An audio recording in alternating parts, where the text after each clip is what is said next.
Hello, નમસ્તે વિદ્યાર્થી મિત્રો. ધોરણ 12 science subject mathematics chapter number 1 સંબંધ અને વિધેય. તો વિદ્યાર્થી મિત્રો, આપણે લાસ્ટ લેક્ચરમાં ઉદાહરણ 5 સુધી જોયું હતું. ઉદાહરણ 5 સુધી આપણે નેક્સ્ટ લેક્ચરમાં જોયું હતું ને એ વખતે આપણે વાત કરી હતી કે હવે પછી એક નવો ટોપિક છે સામ્ય વર્ગ કરીને. તો સામ્ય વર્ગ શું છે, કોને કહેવાય એની વાત કરીશું, અને એની પછી એક ઉદાહરણ છે ઉદાહરણ 6, અને પછી આપણે સ્વાધ્યાય 1.1 ઉપર જઈશું. ઓકે, તો સૌથી પહેલાં વાત કરીએ સામ્ય વર્ગો કોને કહે છે. તો જો એની વ્યાખ્યા વ્યવસ્થિત સમજો, અને આની કરતાં એક ઉદાહરણ આપણે લઈશું ત્યારે તમે વધારે સારી રીતે સમજી શકશો કે સામ્ય વર્ગ કોને કહેવાય. બરાબર છે. તેમ છતાં પણ આપણે બ્રીફલી જોઈએ કે સામ્ય વર્ગ એટલે શું. તો કે આપેલ ગણ એક્સ પરનો, બરાબર છે, તમને કોઈ ગણ એક્સ આપ્યો હોય, આપેલ ગણ એક્સ પરનો કોઈ પણ સામ્ય સંબંધ આર એ એક્સનું પરસ્પર અલગ ઉપગણો એઆઈમાં વિભાજન કરે છે. પહેલાં તો આ લાઈન, આ જે પેલું વિધાન છે એ વ્યવસ્થિત સમજો. એનો મતલબ કે તમને કોઈ ગણ એક્સ આપ્યો છે, જેમ આપણે આગળના ઉદાહરણમાં જોયું હતું. ઉદાહરણ 5માં શું હતું, ત્યાં કોઈ ગણ એક તમને આપ્યો તો કયો હતો? પૂર્ણાંક સંખ્યાનો ગણ ઝેડ. બરાબર છે. ઉદાહરણ 5માં. ઉદાહરણ 4માં જો ગણ શું હતો? 1, 2, 3. એવી રીતે તમને કોઈ પણ એક ગણ એક્સ આપી દીધો હોય, બરાબર છે, અને એની ઉપરનો સંબંધ કોઈ આપ્યો હોય, અને જો એ સંબંધ સામ્ય સંબંધ હોય, બરાબર છે, જો લખ્યું છે સામ્ય સંબંધ, આર કેવો સંબંધ હોય? સામ્ય સંબંધ હોય. તો એ જે આર છે એ જે ગણ એક્સનું પરસ્પર અલગ ઉપગણોમાં વિભાજન કરે છે, બરાબર, તેમને એક્સના ભાગ અથવા તો ઉપવિભાગ કહે છે, અને તે નીચે આપેલ શરતોનું પાલન કરે છે.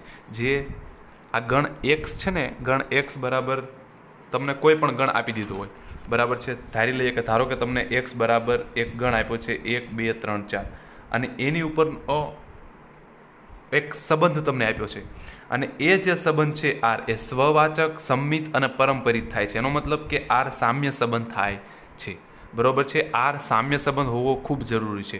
જો આર સામ્ય સંબંધ થાય તો આ જે સંબંધ આર છે એ એક્સનું અલગ અલગ ઉપગણોમાં વિભાજન કરે. એનો મતલબ કે આ જે એક્સ છે ને એને તોડી નાખે. કેવી રીતે? તો કે એકાદા ભાગમાં માનો કે 1 અને 3 આવતો હોય તો એકાદા ભાગમાં 2 અને 4 આવે, બરાબર છે. એટલે ટૂંકમાં આ જે આર જો સામ્ય સંબંધ હોય તો આ જે ગણ એક્સ છે એને 2 વિભાગમાં, 2 એવું જરૂરી નથી 2, પણ 2 અથવા 2થી વધારે ભાગમાં તોડી નાખે. આવી રીતે આ જો અહીંયા જેમ 4 ઘટકો છે એમાં 2 2માં અલગ પાડી દીધા. એવું જરૂરી નથી કે બંને બબે જ આવે. અહીંયા 1 આવે તો અહીંયા 2, 3 ને 4 પણ આવી શકે, બરાબર છે. ઘટકોની સંખ્યા અલગ અલગ હોઈ શકે, પણ તોડી નાખે ટૂંકમાં. જ્યારે આર સામ્ય સંબંધ હોય ત્યારે ગણ એક્સનું એ આવી રીતે વિભાજન કરી નાખે, બરાબર છે. જે આ અલગ અલગ જે ગણ બન્યા એને શું કહેવાય? ઉપવિભાગ કહેવાય, બરાબર છે. કેવા કહેવાય? ઉપવિભાગ, બરાબર. તો આ જે 2 અલગ ગણ બન્યા ને એ આ 3 કન્ડિશનનું પાલન કરે. કઈ કઈ કન્ડિશન? તો પહેલી, બધા જ આઈ માટે એઆઈના બધા જ ઘટકો એકબીજા સાથે સંબંધ આર દ્વારા સંબંધિત છે. એનો મતલબ કે જે આ 2 અલગ અલગ તમને ભાગ મળ્યા છે એની અંદર જે ઘટકો આવતા હોય એ ઘટકો પણ એકબીજા સાથે આ જે સંબંધ આર છે ને એની સાથે જોડાયેલા હોય, બરાબર છે. એનો મતલબ 1 અને 3 વચ્ચે 1 અને 3 સંબંધ આર દ્વારા જોડાયેલા હોય, અહીંયા 2 અને 4 સંબંધ આર દ્વારા જોડાયેલા હોય, પણ 1 અને 2 ક્યારેય સંબંધ આર દ્વારા જોડાયેલા ના હોય. એનો મતલબ કે ગણની અંદર પોતે જોડાયેલા હોય સંબંધ આર દ્વારા, પણ એ એકબીજા સાથે સંબંધ આર દ્વારા જોડાયેલા હોય નહીં. એટલા માટે પહેલું એવું છે કે બધા જ આઈ માટે એઆઈના બધા જ ઘટકો એકબીજા સાથે સંબંધ આર દ્વારા સંબંધિત છે.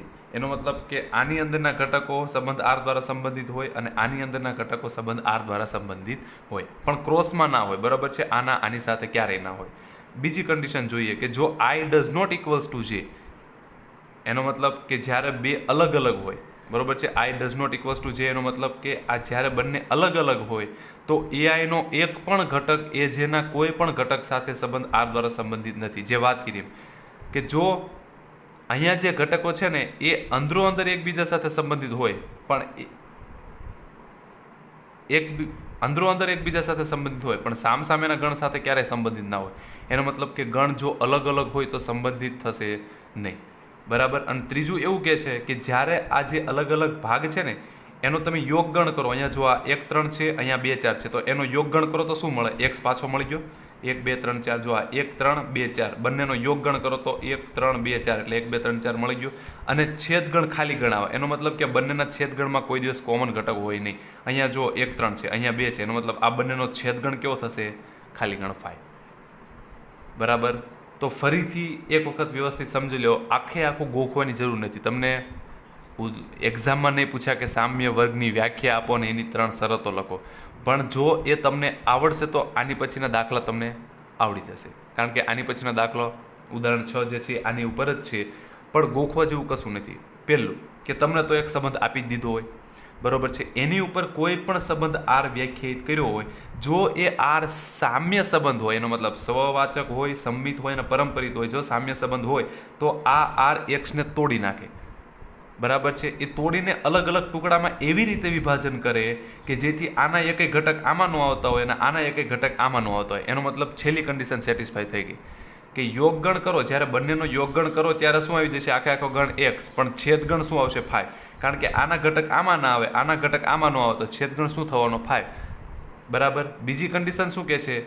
પહેલી અને બીજી કન્ડિશન. પહેલીમાં એવું કહે છે કે એક જ ગણના ઘટકો એકબીજા સાથે સંબંધ આર દ્વારા સંબંધિત હોય, અને બીજી કન્ડિશન એવી કહે છે કે જ્યારે બંને અલગ અલગ ગણ હોય ત્યારે એકબીજાના ઘટકો એકબીજા સાથે સંબંધિત હોય નહીં.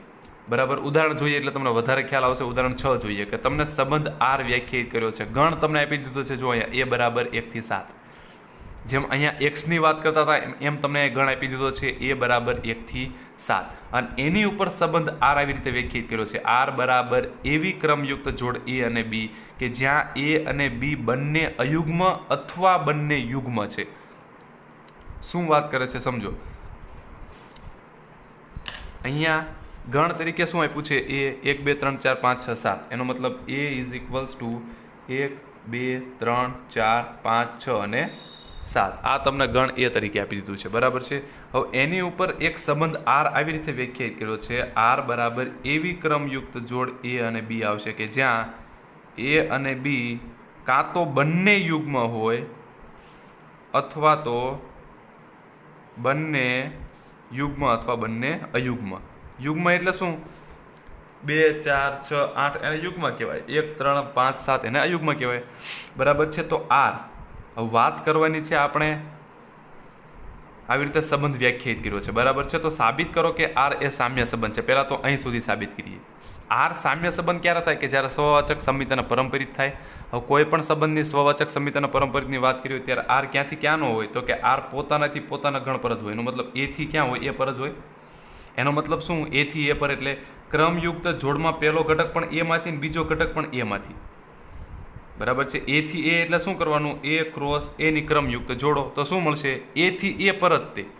બરાબર. તો આની અંદર તમારે કેવી ક્રમયુક્ત જોડ લેવાની કે જ્યારે એ અને બી કાં તો બંને સાથે યુગ્મ હોય અથવા તો બંને સાથે કેવા હોય? અયુગ્મ હોય. બંને યુગ્મ હોય અથવા તો બંને કેવા હોય? અયુગ્મ. આવી રીતે તમારે સંબંધ આર વ્યાખ્યાયિત કરવાનો છે. એનો મતલબ હું તમને એમ કહું કે સંબંધ આરમાં અહીંયા 1 આવે તો બીજું સાથે શું આવી શકે? 1 આવી શકે, કારણ કે 1 1 બંને કેવા થઈ ગયા? અયુગ્મ. પછી 1 સાથે બીજું શું આવી શકે? 3 આવી શકે. 1 સાથે 2 નો આવી શકે, કારણ કે 1 અયુગ્મ છે અને 2 યુગ્મ છે, એટલે 1 2 આવે નહીં. 1 3 આવે કારણ કે બંને અયુગ્મ થયા. પછી 1 4 ના આવે પણ 1 5 આવે, બંને અયુગ્મ. 1 6 નહીં પણ 1 7 આવે. બરાબર છે. પછી 2 ની વાત કરીએ તો 2 1 ના આવે કારણ કે 2 યુગ્મ ને 1 અયુગ્મ. 2 2 આવે, 2 3 નહીં, 2 4 આવે, 2 5 નહીં, 2 6 આવે, 2 7 ના આવે. સિમિલરલી એ જ રીતે 3 માટે પણ વાત આવે, 4 માટે પણ, બરાબર, 5 6 એવી રીતે 7 માટે. ઓકે. તો સંબંધ આર તમારે વ્યાખ્યાયિત કરવાનો છે. ક્યારે? કે કાં તો બંને અયુગ્મ હોવો પડે કાં તો બંને યુગ્મ હોવો પડે. આ રીતે. બરાબર છે. તો એ જે સંબંધ વ્યાખ્યાયિત થાય એ સામ્ય સંબંધ છે. એનો મતલબ સ્વવાચક સંમિત અને પરંપરિત છે એવું સાબિત કરવાનું છે. બરાબર. બીજું કે એ સાથે જ સાબિત કરો કે 1 3 5 7ના બધા જ ઘટકો આર દ્વારા એકબીજા સાથે સંબંધિત છે અને 2 4 6ના બધા જ ઘટકો સંબંધ આર દ્વારા એકબીજા સાથે સંબંધિત છે, પરંતુ 1 3 5 7નો કોઈ પણ ઘટક 2 4 6 સાથે સંબંધ આર દ્વારા સંબંધિત નથી. જેમ અહીંયા આપણે વાત કરી હતી કે આના ઘટકો આર દ્વારા સંબંધિત હોય, આના ઘટકો આર દ્વારા સંબંધિત હોય, પણ આનો એક પણ ઘટક આના એક પણ ઘટક સાથે સંબંધ આર દ્વારા સંબંધિત હોય નહીં. તો જેમ વાત કરી હતી કે આર જ્યારે સામ્ય સંબંધ થાય ત્યારે એક્સને તોડી નાખે, આવી રીતે 2. તો અહીંયા પણ એ જ થાય છે કે અહીંયા જે આ આર સામ્ય સંબંધ થાય છે એના કારણે આ જે આર છે એને તોડી નાખે છે અને 2 ભાગમાં વિભાજિત કરી નાખે છે. કયા? 1 3 5 7 અને બીજો ભાગ 2 4 6. બરાબર. તો જોઈએ એનું સોલ્યુશન જોઈએ કે અહીં ગણ તમને આપી દીધો છે એ 1 થી 7. બરાબર છે. ગણ તમને આપી દીધો છે અને સંબંધ આર આવી રીતે વ્યાખ્યાયિત કર્યો છે કે એવી ક્રમયુક્ત જોડ એ અને બી લેવાની કે જ્યાં એ અને બી બંને અયુગ્મ હોય. એનો મતલબ કાં તો બંને એક સાથે અયુગ્મ હોય અથવા તો બંને એક સાથે કેવા હોય? યુગ્મ હોય. બરાબર. તો વાત કરીએ સ્વવાચકની. બરાબર. હવે સંબંધ જોઈએ ખાસ. તો સંબંધ તમારે આ રીતે ધ્યાનમાં રાખવાનો છે. સંબંધ આર બરાબર એવી ક્રમયુક્ત જોડ એ અને બી કે જ્યાં એ અને બી બંને યુગ્મ હોય અથવા તો એ અને બી બંને અયુગ્મ હોય. બંને કાં તો એક સાથે યુગ્મ હોવા જોઈએ અથવા તો અયુગ્મ હોવા જોઈએ. હવે ક્યાંથી ક્યાંનો સંબંધ છે? તો કે આર એથી એ પરનો થશે. એનો મતલબ કે 1 2 3 4 5 6 7 થી 1 2 3 4 5 6 7. બરાબર. 7 થી 7 પરનો. એટલે કેટલી ક્રમયુક્ત જોડ મળશે તમે સમજો. 7 અહીંયા 7 અહીંયા, એટલે ટોટલ ક્રમયુક્ત જોડ 49 મળશે. બરાબર છે. 1 1 1 2 1 3 1 4 1 5 1 6 1 7. બરાબર છે. એવી જ રીતે 2 માટે 3 માટે એટલે 7 આની અંદર 7 આની અંદર ટોટલ 77 ને 49 ક્રમયુક્ત જોડ મળે. એનો મતલબ કે આ ગણથી આ ગણ પરના સંબંધોની સંખ્યા કેટલી? 2⁻49. બહુ જ એટલે બહુ જ મોટી સંખ્યા. અને એમાંનો તમને એક સંબંધ અહીંયા વ્યાખ્યાયિત કર્યો છે આ રીતે. બરાબર છે. તો આને તમે જો યાદીની રીતે ના લખી શકો. કેમ? લખી શકો પણ બહુ મોટો ગણ થશે. 1 લ્યો તો સામે 1 લેવું પડે, કારણ કે બંને કાં તો એક સાથે અયુગ્મ હોવા પડે કાં બંને એક સાથે યુગ્મ. તો હું 1 લઉં તો સામે ફરજિયાત 1 લેવો પડે. એટલે 1 1 થાય, 1 3 થાય, 1 5 થાય, 1 7 થાય. પછી સિમિલરલી 2 2 થાય, 2 4 થાય, 2 6 થાય. 3 માટે 3 1 થાય, 3 થાય, 3 3 3 5 3 7. સિમિલરલી 4 માટે 4 2 4 4 અને 4 6. બરાબર. એવી રીતે તમે સંબંધ આર યાદીની રીતે લખી શકો છો. તો વાત કરીએ સ્વવાચકની. પહેલું સ્વવાચક. તો સ્વવાચકમાં શું હોય? પોતાની ને પોતાની સાથે. એનો મતલબ કે આ જે ગણ છે 1 થી 7 એનો પોતાની ને પોતાની સાથે જોવાનું. તો 1 1 આવશે. પોતાની પોતાની સાથેનો મતલબ 1 1 આવશે આરમાં. હા, કારણ કે 1 1 બંને કેવી થશે? અયુગ્મ. તો આવે. પછી 2 2 આવશે. હા, કારણ કે બંને યુગ્મ તો આવે. 3 3 બંને અયુગ્મ તોય આવશે. 4 4 બંને યુગ્મ આવશે. 5 5 બંને અયુગ્મ તોય આવશે આરમાં. 6 6 બંને યુગ્મ તો આવશે આરમાં. 7 7 બંને અયુગ્મ તોય આવશે આરમાં. એનો મતલબ દરેકે દરેક જોડ પોતાની સાથે આ તો એની અંદર આવી જશે. એટલે આર સ્વવાચક થઈ ગયો. વાત કરીએ સંમિતની. સંમિતનીનો મતલબ કે જો એ બી હોય તો બી એ હોવું જોઈએ. એ બી હોય તો બી એ હોવું જોઈએ. બરાબર છે. તો જો તમે યાદીની રીતે આખો ગણ લખી નાખો તો સવાલ જ નથી. તો તમે અંદર જોઈને જ કહી શકશો કે આ સંમિત છે કે નહીં. પણ માનો કે આપણે યાદીની રીતે લખતા નથી અને ડાયરેક્ટ આપણે આમ થિયોરેટિકલ સાબિત કરીએ. ધારો કે એ બી આરમાં છે. આપણે એવું કહી દીધું કે ધારો કે એ બી આરમાં છે. આનો મતલબ શું? એ બી આરમાં હોય એનો મતલબ શું? એનો મતલબ કાં તો એ બી બંને કેવા છે? યુગ્મ છે. આનો 2 અર્થ થાય. કારણ કે એ બી આરમાં હોય ત્યારે શું કહેવાય? કાં તો એ અને બી બંને યુગ્મ છે. અથવા તો એવું બને કે બંને અયુગ્મ પણ બને. કારણ કે અયુગ્મ હોય તો પણ આરમાં તો આવે જ છે. તો એ અને બી બંને કાં તો યુગ્મ છે અને કાં તો અયુગ્મ છે. હવે એ બી આરમાં હોય ને જો એવું દર્શાવી દો કે બી એ પણ આરમાં છે તો વાત પૂરી થઈ ગઈ. તો સંમિત થઈ ગયું. હવે એ અને બી બંને યુગ્મ હોય તો બી અને એ પણ યુગ્મ જ થાય. અને અહીંયા એ અને બી બંને અયુગ્મ હોય તો બી અને એ પણ અયુગ્મ જ થાય. કેમ? એ અને બી બંને યુગ્મ. એનો મતલબ માનો કે 4 ને 2 લો તો 4 2 યુગ્મ તો 2 4 પણ યુગ્મ જ થાય. ખાલી આપણે ક્રમ 2 ફેરવો છે પણ યુગ્મ તો યુગ્મ જ રહેશે. એનો મતલબ બી અને એ યુગ્મ છે તો બી એ પણ ક્યાં આવશે? બી એ ક્યાં આવશે? આરમાં આવશે. અને અહીંયા પણ બી અને એ બંને અયુગ્મ હોય તો બી એ ક્યાં આવશે? આરમાં આવશે. લ્યો, એનો મતલબ કે જો એ બી આરમાં હોય તો એનું ઉલટું બી એ પણ આરમાં આવે જ. બરાબર. તો સંમિત સંબંધ પણ થઈ જશે. હવે પરંપરિત માટે વાત કરીએ. પરંપરિત સંબંધ માટે વાત કરીએ તો ધારો કે જો અહીંયા સ્વવાચક માટે વાત કરી છે કે ધારો કે એ બિલોંગ્સ ટુ એ, આપણે એ ક્યાંથી લેવાનો છે, બરોબર છે, ગણ ક્યાંથી ક્યાંનો છે, 1 થી 7નો, એટલે એ આપણે જે લઈએ છીએ એ કેપિટલ એમાંથી લેવાનો છે. એટલે ધારો કે એ બિલોંગ્સ ટુ એ, બરાબર છે. તો માટે એ તો આમાં આવશે જ તે, કારણ કે કાં તો બંને યુગ્મ હશે ને કાં બંને અયુગ્મ થશે. જો એ યુગ્મ હોય તો એ યુગ્મ થશે, અને જો એ અયુગ્મ હોય તો એ અયુગ્મ થશે. એટલે એ ક્યાં આવશે, આરમાં તો આવશે, એટલે સ્વવાચક થશે. સંમિત પણ થશે. કેમ? ધારો કે એ બી આરમાં છે. હવે એ બી આરમાં હોય એનો મતલબ શું કે એની બે વાત થાય. આરમાં કોઈ પણ ક્રમયુક્ત જોડ આરમાં ક્યારે આવે તો કે કાં તો બંને યુગ્મ હોય એ અને બી, અને કાં તો બંને અયુગ્મ હોય. એ બી બંને કેવા હોય, અયુગ્મ. હવે એ અને બી બંને યુગ્મ હોય તો બી અને એ પણ યુગ્મ જ થાય, બરાબર છે. ખાલી ક્રમ ફેરવો તો કંઈ યુગ્મમાં ફેર પડે નહીં. અને સિમિલરલી માનો કે એ અને બી બંને અયુગ્મ હોય તો બી અને એ પણ અયુગ્મ જ થશે. એનો મતલબ શું કે બી એ યુગ્મ હોય તો બી એ આરમાં આવશે, અને બી અને એ બંને અયુગ્મ હોય તો બી એ આરમાં આવશે. એનો મતલબ જો તમે એ બી આરમાં લ્યો તો બી એ આરમાં આવે જ, બરાબર છે. આમ A B belongs to R implies B A belongs to R. તો આર સંમિત સંબંધ પણ થઈ ગયો. હવે વાત કરીએ પરંપરિત સંબંધની. તો પરંપરિત સંબંધ માટે શું હોય, બે વસ્તુ, કે ધારો કે એ બી અને બીસી આરમાં છે. ધારો કે એ બી અને બીસી ક્યાં છે, સંબંધ આરમાં છે. હવે એ બી અને બીસી આરમાં છે એનો મતલબ શું, એ બી આરમાં ક્યારે હોય તો કે એ અને બી બંને કેવા હોય, યુગ્મ હોય અથવા તો અયુગ્મ હોય.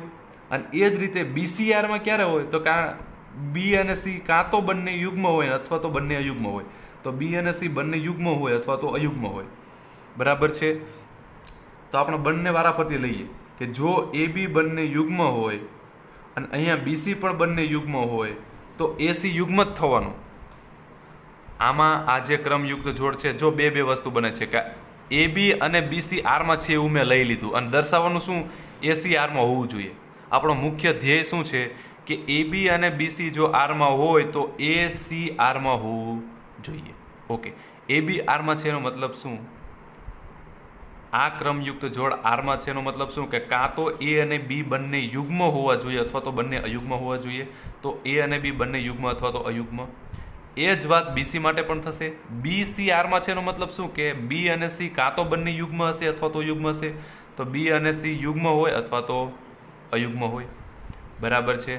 તો હવે એ અને બી બંને યુગ્મ અથવા યુગ્મ હોય, એ જ રીતે બી અને સી પણ યુગ્મ અથવા યુગ્મ હોય. તો ધારો કે એ અને બી, પહેલાં તો ખાલી યુગ્મ માટે વાત કરું. ધારો કે એ બી શું છે, યુગ્મ છે, અને અહીંયા બીસી પણ યુગ્મ છે, બરાબર. એ બી યુગ્મ, બીસી યુગ્મ, તો એસી પણ યુગ્મ જ થાય, બરાબર છે. એ બી બંને યુગ્મ હોય એનો મતલબ માનો કે એ 2 અને બી 4, તો 2 અને 4 બંને કેવા થયા, યુગ્મ થયા. હવે બી મેં 4 લીધા, અહીંયા બી 4 લીધા, તો સી પણ કેવો હશે, યુગ્મ જ થવાનો. એ હું 6 લઈ લો, બરાબર છે. આ 4 અને આ 6, તો એ પણ બંને કેવા થઈ ગયા, યુગ્મ થઈ ગયા. તો એસી પણ કેવું થશે, યુગ્મ જ થશે. તો એસી આરમાં આવશે. આ કોની વાત કરી કે એ અને બી બંને યુગ્મ હોય. સિમિલરલી એ અને બી બંને અયુગ્મ હોય એની પણ વાત કરવી પડે. તો તથા જો એ બી બંને અયુગ્મ હોય તો એનો મતલબ એ બી બંને અયુગ્મ તો બી પણ અયુગ્મ. તો બી અયુગ્મ હોય તો એની સાથે કોઈ જોડ, બરાબર છે. એટલે એ બી બીસી બંને યુગ્મ હોય તો એસી યુગ્મ જ થશે, અને એ બી અને બીસી બંને અયુગ્મ હોય તો એસી પણ અયુગ્મ થાય, બરાબર છે. આમ આનો મતલબ શું કે જ્યારે એ બી અને બીસી હોય ત્યારે એસી હંમેશા આવશે જ, ભલે એ યુગ્મ હોય કે અયુગ્મ હોય, બરાબર છે. તો એ બી આરમાં હોય, બીસી આરમાં હોય ત્યારે એસી પણ આરમાં હશે જ. એટલે આર પરંપરિત થશે. હવે આર સ્વવાચક છે, સંમિત છે અને પરંપરિત છે, તેથી આર કેવો થશે, સામ્ય સંબંધ, બરાબર છે. હવે જોઈએ કે આર સામ્ય સંબંધ છે ત્યારે આપણે અહીંયા વાત કરી હતી આગળ કે જ્યારે કોઈ સંબંધ સામ્ય સંબંધ હોય ત્યારે એ સંબંધ એક્સનું વિભાજન કરી નાખે ટૂંકમાં, બરાબર છે. તો અહીંયા પણ જે આ આર સામ્ય સંબંધ બન્યો એ અહીંયા જે આપણે એ તરીકે શું હતો સંબંધ 1 થી 7, એ આનું વિભાજન કરી નાખશે, બરાબર. આપણે જાણીએ છીએ કે કોઈ પણ સામ્ય સંબંધ ગણનું સામ્ય વર્ગોમાં વિભાજન કરે. ઓકે, તો અહીંયા જુઓ સંબંધ આર એક ગણ 1 2 3 4 5 6 7 જે આપણને આપ્યો છે એનું પણ વિભાજન કરશે. કઈ રીતે તમે જુઓ કયા કયા યુગ્મ બનશે ને કયા કયા યુગ્મ બનશે. તો 1 3 5 અને 7 આ બંને આ જે 4 ઘટક છે કેવા બનશે, અયુગ્મ. અને 2 4 6 2 4 6 કેવા થશે, યુગ્મ. તો એનો મતલબ કે આ જે આર છે ને એ 1 3 5 7 અને 2 4 6 ઘટક ધરાવતા બે અલગ અલગ ગણ બનાવી નાખશે, વિભાજન કરી નાખશે. એકને કહી દો A1 અને બીજું A2. બરોબર, આ બંનેમાં વિભાજન કરે. અહીં આપણે નોંધી શકીએ છીએ કે સામ્ય વર્ગો એના બધા ઘટકો એકબીજા સાથે સંબંધ આર દ્વારા જોડાયેલા છે અને એ જ રીતે A2ના બધા જ ઘટકો સંબંધ આર ધરાવે છે, પરંતુ A1ના કોઈ પણ ઘટકો A2ના કોઈ પણ ઘટક સાથે સંબંધ આર દ્વારા જોડાયેલા નથી. એટલે શું કહેવા માંગે છે, જો કે હવે આ જે સંબંધ આર છે એ આ ઘટકનું એણે વિભાજન કરી નાખ્યું. જો બે અલગ અલગ ગણમાં, એમાં આ ગણના ઘટકો જો 1 3 5 7 એ એકબીજા સાથે જો 1 3 1 5 1 7 અથવા તો 3 5 3 7 એ બધા કેવા થશે? આમાં તમે ક્રમયુક્ત જોડ બનાવો તો બધી અયુગ્મ ઘટકો બનશે, અને આમાં 2 4 6 માં બનાવો ત્યારે બંને કેવા બનશે? યુગ્મ. પણ જો એકનો તમે 2 સાથે કે એકનો 4 સાથે કે એકનો 6 સાથે ના બનાવી શકો. કેમ? કારણ કે એક અયુગ્મ છે, જ્યારે સામેમાંથી ગમે એ લેશો તો યુગ્મવાળા બનશે. એ જ રીતે 3નો પણ કોઈ સાથે નહીં બને, 5 7નો 5નો પણ કોઈ સાથે નહીં બને, 7નો પણ કોઈ સાથે ક્રમયુક્ત જોડ નહીં બને. એનો મતલબ કે આની અંદરો અંદર બધા સાથે બને, આની પણ અંદરો અંદર બધા સાથે બને, પણ આની એકબીજા સાથે કોઈ સાથે જોડ બને નહીં, કારણ કે આમાં બધા અયુગ્મ છે અને આમાં બધા યુગ્મ છે. અને આપણે જે ક્રમયુક્ત જોડ બનાવીએ છીએ એ બી એ ક્યારે આરમાં આવે તો કે કાં તો બંને યુગ્મ હોવા પડે ને કાં તો બંને અયુગ્મ હોવા પડે. એક યુગ્મ ને એક અયુગ્મ ચાલે નહીં. એટલા માટે A1ના કોઈ પણ ઘટકો A2ના કોઈ પણ સાથે ઘટક સાથે સંબંધ આર દ્વારા જોડાયેલા ના હોય, અને એ જ રીતે A2ના પણ A1 સાથે સંબંધ આર દ્વારા જોડાયેલા હોય નહીં. બરાબર, અહીંયા એક નોટ આપી છે ખાલી સમજવા માટે કે અરિક્ત ગણ એ પરનો સામ્ય સંબંધ એનું પરસ્પર ગણોમાં વિભાજન કરે છે. એ આપણે ત્રીજી કન્ડિશન જે આપણે વાત કરી હતી કે એ જે ભાગમાં વિભાજન કરે એનો છેદગણ હંમેશા ખાલી ગણાવે. કેમ? કારણ કે વિભાજન જ એવી જ રીતે કરે કે એકબીજાના ઘટકો એકબીજા સાથે જોડાયેલા હોય નહીં, એટલે છેદગણ હંમેશા ખાલી ગણ થાય અને યોગગણ જે છે એ x થાય. બરાબર છે, તો અહીંયા જો A1 અને A2નો છેદગણ ખાલી ગણે છે. કેમ? કારણ કે A1ના કોઈ પણ ઘટક આમાં નથી અને આના કોઈ પણ ઘટક આમાં નથી. બરાબર, એટલે છેદગણ કેવો થયો? ખાલી ગણ. અને યોગગણ કરો 1 3 5 7 અને 2 4 6નો યોગગણ કરો તો ગણ x આપણને પાછો મળી જશે. ઓકે, એટલે આ એક જ ઉદાહરણ છે. આની ઉપરથી સ્વાધ્યાયમાં 2 દાખલા છે, પણ તમારે સાબિત શું કરવાનું હોય તો પહેલાં તો તમારે જે સંબંધ આર છે એ સામ્ય સંબંધ છે એવું સાબિત કરી દો, અને પછી આવા તમારે 2 અલગ ગણ મેળવી લેવાના, 2 અથવા 3 જેટલા પણ મળે એટલે, પણ અલગ આવા વિભાજિત ગણ મળશે. બરાબર છે? ઓકે, તો એક્સરસાઇઝ 1.1 જોઈએ ફટાફટ. હવે તમને દરેક એક્ઝામ્પલો વિડીયોમાં નહીં ગણાવવામાં આવે. જે ઉદાહરણમાં આવી ગયા હશે, જે એના જેવા સેમ ટુ સેમ મેથડના હશે એ તમને હોમવર્કમાં આપીશ. ઓકે, જે થોડાક ગણવા લાયક હશે, જે થોડાક ટફ હશે, આપણે વિડીયોમાં ગણીશું. તો એક્ઝામ્પલ પહેલું જોઈએ. નીચે આપેલ સંબંધો પૈકી પ્રત્યેક માટે તે સ્વવાચક, સંમિત અથવા પરંપરિત છે કે નહીં તે નક્કી કરો. બરાબર, 1 થી 5 એક્ઝામ્પલ છે, એમાં પહેલું જોઈએ. 1 થી 5 એક્ઝામ્પલ છે, એમાં પહેલું જોઈએ. એ આપ્યો છે ગણ એ બરાબર શું આપ્યો છે? 1 થી 14 સુધી આપ્યા, 1 2 એવી રીતે 13 અને 14. બરાબર, વ્યાખ્યાયિત સંબંધ. આની ઉપર વ્યાખ્યાયિત સંબંધ આર કઈ રીતે છે તો કે આની અંદર તમારે એવી ક્રમયુક્ત જોડ x અને y લેવાની છે કે જ્યાં 3x - y બરાબર શું હોય? 0 હોય. હવે સંબંધ આર સ્વવાચક, સંમિત કે પરંપરિત છે એવો છે કે નહીં ચકાસવાનો. મતલબ સંબંધ આર ક્યાંથી ક્યાંનો હોય છે તો કે ગણ એ થી પોતાનેથી પોતાનો પર. બરાબર છે, એટલે એ તરીકે 1 થી 14 નો જશે 1 2 એવી રીતે 14 સુધી. તો ક્રમયુક્ત જોડ કેટલી મળશે? 14 અહીંયા અને 14 અહીંયા, એટલે 14 × 14 કેટલા થશે? 196. તો ટોટલ 196 ક્રમયુક્ત જોડ મળશે. બરોબર છે, આવી રીતે જે ક્રમયુક્ત જોડ મળે એ કેટલી મળશે? 196. એનો મતલબ કે 2 ની 196 ઘાત જેટલા સંબંધ મળશે, અને એ જે 2 ની 196 ઘાત જેટલા સંબંધ છે એમાંનો એક સંબંધ તમને અહીંયા આપ્યો છે. હવે એ સંબંધમાં શું છે? જો ત્યાં તમને એવું કીધું છે કે 3x - y બરાબર 0. 3x - y બરાબર 0. એનો મતલબ શું? -y પેલી બાજુ જાય તો +y, તો આવું લખીએ કે 3x બરાબર y. એનો મતલબ કે x કરતા. તો કેવી રીતે ક્રમયુક્ત જોડ આવશે તો કે અહીંયા તમારે પહેલો ઘટક 1 થી 14 માંથી લેવાનો, બીજો ઘટક પણ 1 થી 14 માંથી લેવાનો છે. પણ કઈ રીતે? કન્ડિશન શું છે? તો જો x એમ છે એની કરતાં y એમ 3 ગણો થાય. એનો મતલબ માનો કે x બરાબર હું 1 થી 14 માંથી લેવાનો, બરોબર. મારે x છે 1 થી 14 માંથી લેવાનો, તો x બરાબર હું 1 લઈ લઉં, તો y બરાબર શું આવે? તો આમાં x ની જગ્યાએ 1 મૂકો એટલે 3 આવશે, એટલે y ની જગ્યાએ શું આવશે? 3. y ક્યાંથી લેવાનો હોય પાછો? એ પણ 1 થી 14 માંથી જ આવવો જોઈએ. ઓકે, હવે x બરાબર 1 આવી ગયો, હવે હું લઈ લઉં 2. હવે x ની જગ્યાએ 2 લીધો તો અહીંયા 2 મૂકો એટલે 3 દુ 6, એટલે y બરાબર શું આવશે? 6. હવે y ક્યાંથી લેવાનો હોય પાછો? આ 1 થી 14 માંથી, એટલે 6 1 થી 14 માં આવે, હા આવે. ઓકે, પછી જ લેવો 3. હવે x બરાબર 3 લઉં ત્યારે y બરાબર શું આવશે? 3 મૂકો એટલે 3 તેરી 9.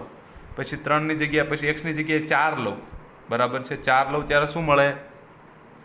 y બરાબર 4 તેરી ને 12, બરાબર છે. 4 પછી x બરાબર શું લેવાનું? x માં ક્યાંથી લેવાનું? 1 થી 14 માંથી 4 લીધો, હવે 5 લઉં. હવે x બરાબર જો હું 5 લઉં તો y બરાબર શું આવશે? 5 તેરી ને 15. હવે y મારે ક્યાંથી લેવાનો હોય? આ y છે 1 થી 14 માંથી, એનો મતલબ y બરાબર 15 આવ્યો, પણ મારે તો 1 થી 14 માંથી જ લેવાનો છે, એટલે 15 વાળું ચાલશે નહીં. તો આટલી જ ક્રમયુક્ત જોડ મળશે ફક્ત. ખબર પડી? એમનેમ ચાલ્યું જ નહીં જવાનું કે 1 લીધો, 2 લીધો, 3 લીધો, 4 લીધો, પછી 5 6 7 એવું ચાલ્યા નહીં કરે. y તમારે જોવાનું, y મારે લેવાનો છે ક્યાંથી? પાછળના ગણમાંથી, એનો મતલબ 1 થી 14 માંથી જ લેવાનો હોય, બરાબર છે. ઓકે, તો ટૂંકમાં r બરાબર ફક્ત 4 જ ક્રમયુક્ત જોડ આવી, તમે જો સમજી શકો છો કે y બરાબર જો આ સેકન્ડ મેથડ છે એ રીતે આપણે દાખલો ગણ્યો છે, બરાબર છે, યાદીની રીતે. એટલે સંબંધ r બરાબર જો ફક્ત 4 જ ક્રમયુક્ત જોડ મળે છે. સ્વવાચક છે તો સ્વવાચક માટે શું કરવાનું? સંબંધ r ક્યાંથી ક્યાંનો છે? તો a થી a નો. એનો મતલબ કે દરેકની પોતાની સાથે જોડ મળવી પડે. એક એક છે, જો આમાં એક જ નથી તો એનો મતલબ સ્વવાચક નથી. હવે 1 3 છે તો 3 1 હોવી પડે. હવે 1 3 છે પણ 3 1 છે, જો 1 3 છે પણ 3 1 નથી પછી એમાં, તો એનો મતલબ સંમિત પણ નથી. પરંપરિતની વાત કરીએ, 1 3 છે પછી 3 થી શરૂ થતી એવી બીજી એક છે, આ 2 વાળી છે, આ 3 વાળી, હા જો અહીંયા છે 1 3 છે, 3 9 છે, તો 1 9 હોવી જોઈએ. જો 1 9 પછી એમાં નથી, 1 9 એમાં નથી, તો એનો મતલબ 1 3 અને 3 9 આરમાં છે પરંતુ 1 9 નથી, તો પરંપરિત નથી. એનો મતલબ સ્વવાચક નથી, સંમિત પણ નથી અને પરંપરિત પણ નથી, બરાબર છે. એ જ રીતે હવે એક્ઝામ્પલ બીજો જોઈએ. એક્ઝામ્પલ બીજો કઈ રીતે છે મિત્રો? તો એમાં ખાસ સંબંધ જોઈએ આપણે કઈ રીતે વ્યાખ્યાયિત કર્યો છે. બીજા દાખલામાં જુઓ, પ્રાકૃતિક સંખ્યાઓના ગણ n પર આધારિત સંબંધ r વ્યાખ્યાયિત કઈ રીતે કર્યો છે? જો r બરાબર એવી ક્રમયુક્ત જોડ x અને y લ્યો કે જ્યાં y યામ છે એ x યામ કરતાં 5 જેટલો વધારે હોય અને x ની કિંમત તમારે 4 કરતાં નાની લેવાની છે. હવે x અને y ક્યાંથી લેવાના છે? તો જો ક્યાંથી ક્યાં છે? પ્રાકૃતિક સંખ્યાઓનો ગણ n, એનો મતલબ n થી n પરનો ગણ છે. ખબર પડી? આ જે સંબંધ r છે, r એ ક્યાંથી ક્યાંનો છે? એનો મતલબ n થી n નો. એટલે n એટલે શું? 1 2 3 4, એટલે ટૂંકમાં ક્યાંથી ક્યાંનો ગણ થયો? 1 2 3 4 થી 1 2 3 4 આવી રીતે અનંત સુધી. ઓકે, તો એનો મતલબ અનંત ક્રમયુક્ત જોડ મળશે. પણ આપણે કેવી લેવાની છે? કે એવી જ ક્રમયુક્ત જોડ લેવાની છે કે જેમાં x યામ 4 કરતાં નાનો હોય. તો કયો આવે? 1 આવે, 2 આવે, 3 આવે, 4 ના આવે, બરાબર. 4 થી નાનો કીધો છે, 4 અથવા 4 થી નાનો હોય કીધો હોય તો બરાબર, તો 4 આવે. અહીંયા તો ફક્ત 4 થી નાનો જ કીધો છે, તો x બરાબર તમે શું લઈ શકો? કાં તો 1 આવે, તો x બરાબર 1 આવે ત્યારે y બરાબર શું આવે? તો અમે x ની જગ્યાએ 1 મૂકો તો y બરાબર શું આવશે? 6. પછી x બરાબર હું 2 લઉં, જો આ સંબંધ r આપણે યાદીની રીતે લખીએ. પછી x બરાબર 2 લઉં ત્યારે y બરાબર 7. પછી x બરાબર શું લઉં? 3 લઉં ત્યારે y બરાબર શું આવશે? 8. હવે આગળ ના લઈ શકો કારણ કે x ની કિંમત મારે 4 થી નાની જ લેવાની છે, તો આ 3 ઘટક આવશે ફક્ત. ઓકે, તો પેલું સ્વવાચક થાય? ના થાય, કારણ કે પોતાની સાથેની જોડીઓ આવી પડે, તો એક જ નથી આમાં જો, એટલે સ્વવાચક નથી. સંમિત 1 6 છે પણ 6 1 નથી, બરાબર, એટલે સંમિત પણ નથી.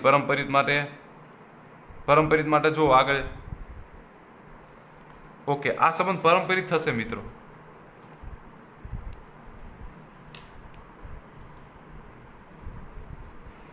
આપણે એવું કીધું હતું પરંપરિત માટે, એક ખાસ ધ્યાનમાં રાખજો કે આપણે એવું કહીએ છીએ કે AB આરમાં હોય અને BC આરમાં હોય, આ બંને હોય તો AC આરમાં હોવું પડે, બરાબર, તો સંબંધ આરને પરંપરિત કહેવાય. આવી આપણે વાત કરી હતી. એનો મતલબ કે AB અને BC તો હોવું જ પડે. જો આવું હોય અને AC આરમાં હોય તો સંબંધ આર કેવો કહેવાય? પરંપરિત. પણ માનો કે એવું થાય કે AB આરમાં છે પણ બીજી એક એવી જોડ જ ન મળે કે જે B થી શરૂ થતી હોય, તો એને પરંપરિત સંબંધ કહેવાય. ધ્યાનમાં રાખજો કે એ બી આરમાં હોય પણ બીથી શરૂ થતી હોય એવી કંઈ જોડ જ ના મળતી હોય આરમાં, તો પછી એ પરંપરિત સંબંધ છે એવું કહી દેવાનું. બરાબર. જો અહીં છે કે અહીંયા જો સંબંધ આર તરીકે 1 6 2 7 અને 3 8 છે. તો જો હવે મારે પરંપરિત ચકાસવો છે તો 1 6 છે તો 6 થી શરૂ થતી હોય કંઈ જોડ જ નથી. આ 2 થી શરૂ થાય, આ 3 થી શરૂ થાય. પછી અહીંયા વાત કરીએ 2 7 તો 7 થી શરૂ થતી હોય કંઈ જોડ જ નથી. આ 3 થી થાય અને આ 1 થી થાય. પછી લઈએ 3 8 તો 8 થી શરૂ થતી હોય કંઈ જોડ જ નથી. પછી આ 2 થી થાય અને આ 1 થી થાય. એનો મતલબ કે બીજી તો જોડ જ નથી મળતી. તો અહીંયા લખ્યું છે જો 1 6 છે પરંતુ 6 નો કોઈ સાથે સંબંધ નથી. 2 7 છે તો 7 ની પણ કોઈ જોડ નથી મળતી. 3 8 છે તો 8 ની પણ કોઈ જોડ નથી મળતી. એનો મતલબ શું કે આમ આરમાં કોઈ બે ક્રમયુક્ત જોડનું જોડાણ શક્ય જ નથી. તેથી નવી જોડ આરમાં છે કે નહીં તે તમે જોઈ જ ના શકો. તો માટે આર પરંપરિત છે એવું કહી દેવાનું. બરાબર છે. આમ આર સ્વવાચક સંમિત નથી પરંતુ પરંપરિત છે. સ્વવાચક નથી, સંમિત નથી, પણ પરંપરિત થયું. કેમ? ખાસ ધ્યાન રાખજો, કારણ કે જ્યાં પૂરું થતું હોય એનાથી શરૂ થતી હોય એવી જોડ હોવી પડે આરમાં. અહીંયા તો એ જ નથી, તો પરંપરિત છે. બરાબર છે. તો આ બીજો. ઓકે. ત્રીજો એક્ઝામ્પલ સિમિલરલી એ જ રીતે ચોથો એક્ઝામ્પલ અહીંયા તમને આપ્યો છે. ચોથો એક્ઝામ્પલ અને પાંચમો એક્ઝામ્પલ. બરાબર છે. પાંચમામાં પાછા જો A B C D અને E. ઓકે. આટલા એક્ઝામ્પલ છે. તો અહીં સુધી તમારા હોમવર્કમાં ગણવાના છે. બરાબર. એક્ઝામ્પલ 1ના 5 એક્ઝામ્પલ હોમવર્કમાં ગણવાના છે. એ હું તમને પીડીએફમાં સેન્ડ કરી દઈશ. બરાબર છે મિત્રો. તો હવે આપણે નેક્સ્ટ લેક્ચરમાં એક્ઝામ્પલ 2 થી જોઈશું. Caught in the crossfire.